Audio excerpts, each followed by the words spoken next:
খাপ্তায় বাঁধ খুলে দেওয়ার পরে আরো বেশি বন্যা হয়ে যাচ্ছে আমাদের এলাকায়, দেখতে পাচ্ছেন।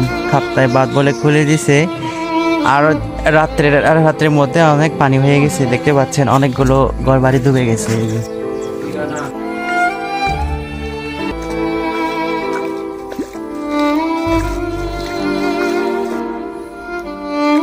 আপনারা জানেন কি, কাপ্তাই বাঁধ নাকি খুলে দিছে। কাপ্তাই বাঁধ খুলে দেওয়ার পর আরো বেশি মানুষের ঘরবাড়ি ডুবে যাচ্ছে লুম্বিনী এলাকায়। তো দেখতে পাচ্ছেন ভিউয়ার্স, আর কাপ্তাই বাঁধ খুলে দেওয়ার পর থেকে পুরা কয়েকটা ঘর ডুবে গেছে এখানে। আমরা অবশ্যই ভিডিওটি দেখছেন, আমাদের লুম্বিনী এলাকায় পারাপার হতে অনেক সমস্যা হচ্ছে। আমাদের মেন যে রাস্তা দিয়ে আমরা আসা যাওয়া করি, ওই রাস্তা একদম ডুবে গেছে।